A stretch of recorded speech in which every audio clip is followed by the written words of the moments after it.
like these weeks have just flown by, and I'm just getting to know you. I have here on the wall behind my computer your names and where you live, and a item or two about who you are, and you are special people to me. I just want you to know that.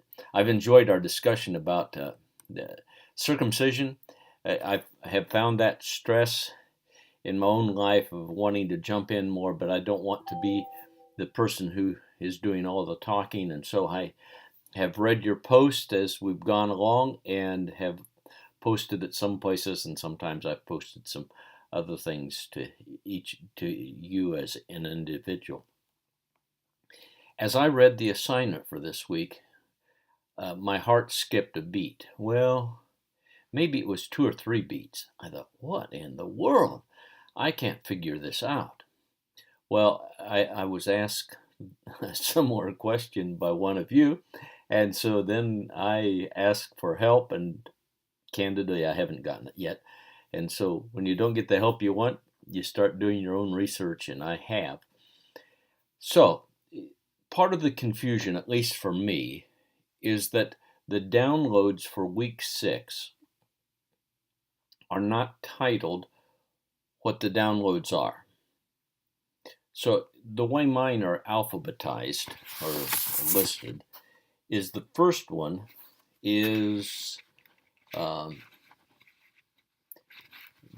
analysis. Yeah, this discourse analysis.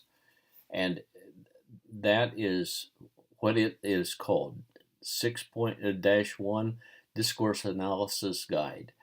Steps 1 to 5 are in this. But in this document, and if I can get it over in front of you, it is actually called the lecture 14, and then it's called those words there, and if I can make them bend right, it's the assignment guide descriptions.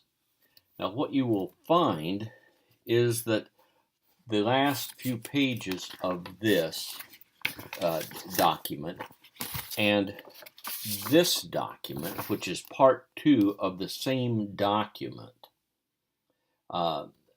so the page numbers at the bottom are crazy.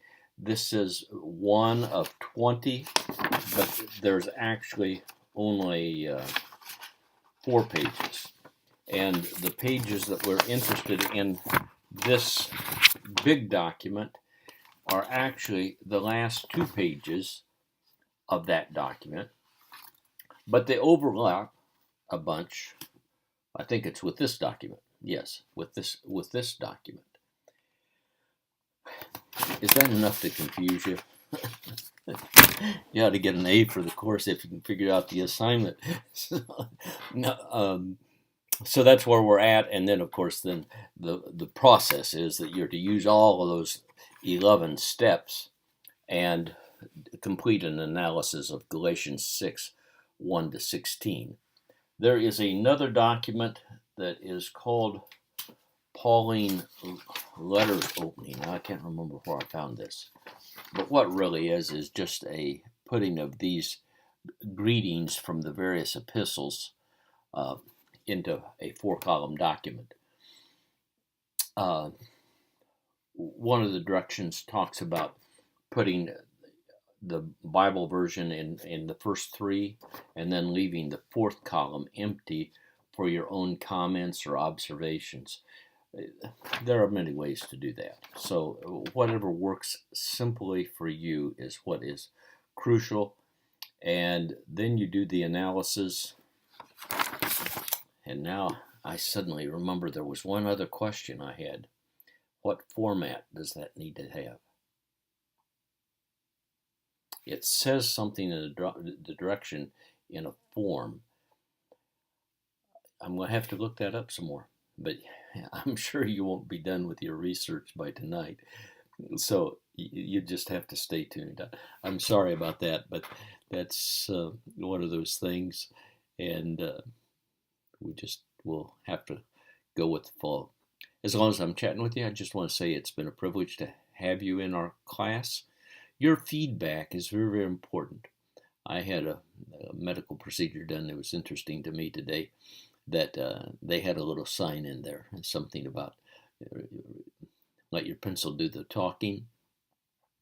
Well, we use our computer, not the pencil, but anyway, uh, it is really helpful to the people who design the courses and who plan the courses and who implement the courses, as well as to a person like myself, to receive feedback.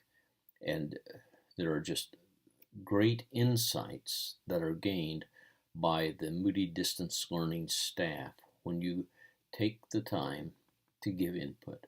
And I'd just like to say, hey, please do it. Please. I'd really appreciate it. And I know that those who watch over the top of me would also appreciate it very, very much. Excuse me. So, until you hear from me again, maybe the next time will be in writing. Um, God, God, God, well, God bless you.